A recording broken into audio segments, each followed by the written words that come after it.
बच्चों, आज हम रसखान जी के सवैये पढ़ेंगे।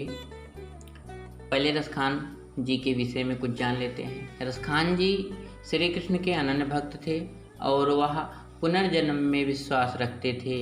उनको ऐसा लगता था कि मनुष्य का पुनर्जन्म या प्रत्येक जीव का पुनर्जन्म होता है, तो उन्होंने यह मानते हुए यह रचना की है और कहते हैं कि मानुष हों तो वही रस खानी, बसों ब्रज गोकुल गाँव के ग्वारन।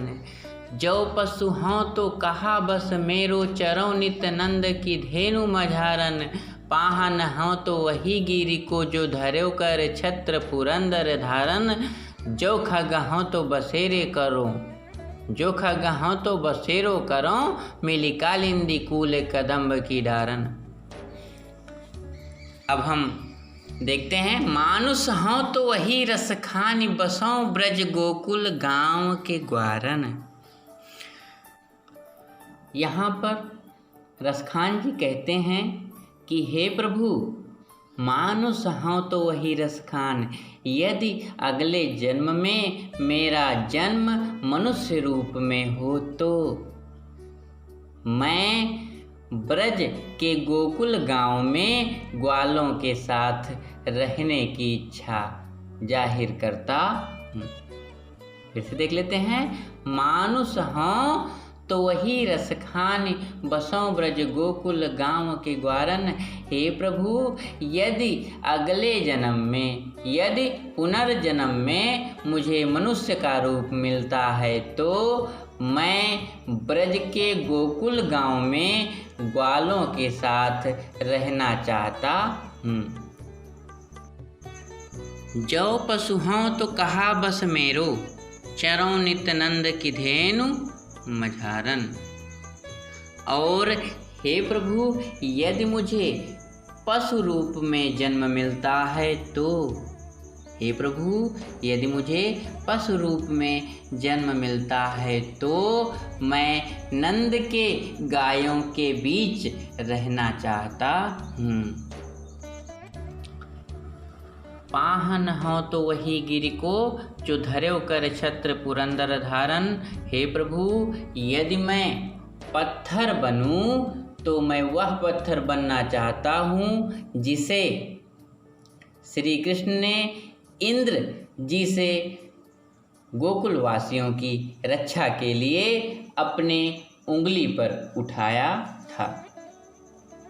हे प्रभु, अगर मैं पत्थर बनूं तो वह पत्थर बनना चाहता हूँ जिसे श्री कृष्ण ने इंद्र से गोकुल वासियों की रक्षा के लिए अपने उंगली पर धारण किया था।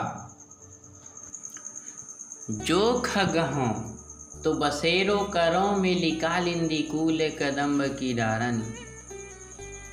हे प्रभु, यदि मेरा जन्म पक्षी के रूप में होता है तो, हे प्रभु, यदि मेरा जन्म पक्षी के रूप में होता है तो मैं कालिंदी के तट पर, कदम्ब की डाल पर पक्षियों के साथ निवास करूं। हे प्रभु, यदि मेरा जन्म पक्षी रूप में होता है तो मैं कालिंदी के तट पर, कदम्ब की डाल पर पक्षियों के साथ निवास करूं।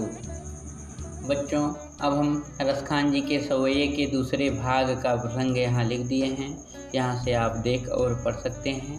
अब हम चलते हैं इस भाग के सवैये की तरफ। सवैया है, आज गई हुति भो रही हूँ, रस खानी रही वही नंद के भो नहीं।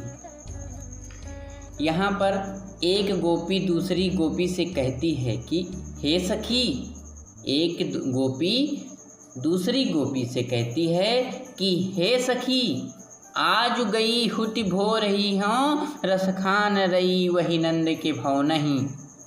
कि हे सखी, आज प्रातः काल के समय श्री कृष्ण के प्रेम में मग्न हुई मैं, श्री कृष्ण के प्रेम में मग्न होकर मैं नंद जी के घर गई थी।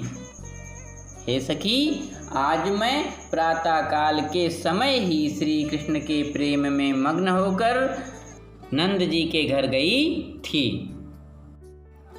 अब देखिए, एक सखी दूसरी सखी से कहती है कि वाको जियो जुग लाख करोड़, उनका पुत्र अर्थात यशोदा जी का पुत्र लाखों करोड़ों युगों तक जीवित रहे, जसोमती को सुख जात कहो नहीं। और मैं यशोदा जी की प्रसन्नता का वर्णन नहीं कर पा रही हूँ। यशोदा जी का पुत्र लाखों करोड़ों वर्षों तक जीवित रहे, वह इतनी प्रसन्न है कि मैं उनकी प्रसन्नता का वर्णन नहीं कर पा रही हूँ। गोपी दूसरी सखी से कहती है कि हे सखी, वह अपने पुत्र का श्रृंगार कर रही हैं। अब श्रृंगार में क्या कर रही हैं, हम इन पंक्तियों द्वारा देखते हैं। कह रही हैं, तेल लगाई लगाई के अंजन, भौह बनाई बनाई डिठाओ नहीं।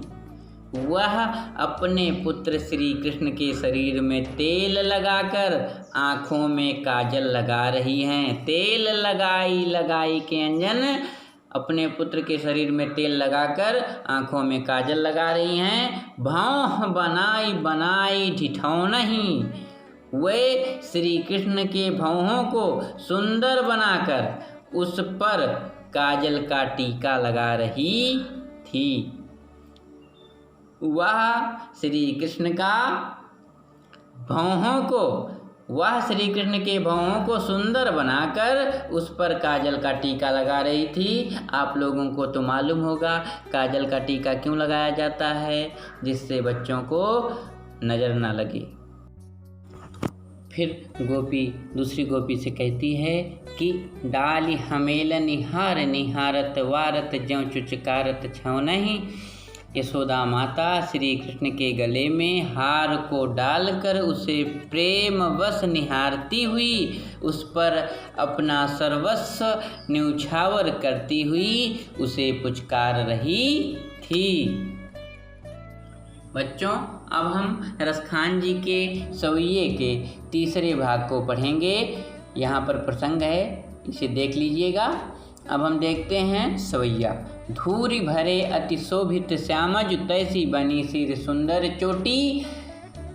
एक गोपी अपनी सखी से श्री कृष्ण के बाल स्वरूप और उनके कलाकृतियों का वर्णन करते हुए कहती है कि हे सखी, धूल में लिपटे हुए श्याम वर्ण के श्री कृष्ण अत्यधिक शोभायमान हो रहे हैं और उनकी सिर की चोटी ऐसी बंधी हुई है कि बहुत ही मनोहर लग रही है। खेलत खात फिरें अंगना, पग पैजन बाजत पीरी कछोटी।